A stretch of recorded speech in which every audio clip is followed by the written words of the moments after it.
Office முடிஞ்சு வரும்போது 1 kilo தக்காளியும், இந்த நாவல் பழமும் வாங்கிட்டு வந்தேன்.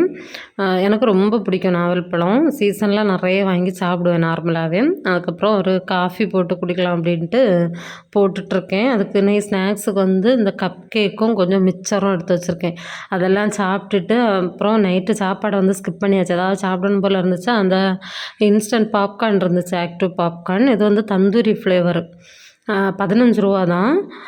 சீசனிங் பவுடர் வந்து தனியா வருது. அத வந்து பண்ணலான்னு எடுத்தேன். இந்த குக்கர்ல வந்து பாப்கார்ன் அவ்வளோத்தையும் தட்டிட்டு, இந்த மாதிரி வாசரும் போடக்கூடாது, விசிலும் வைக்கக்கூடாது.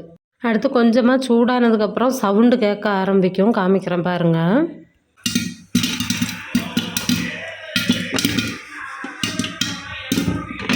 இந்த வெடிக்கிற சவுண்டு வந்ததுக்கப்புறமா ஷேக் பண்ணி விடணும். அதுக்கப்புறமா சவுண்டு ஸ்டாப் ஆனதும் எடுத்து இந்த மாதிரி சீசனிங் பவுட்ரு தூவி சர்வ் பண்ணுங்க. சூப்பரா இருக்கும்.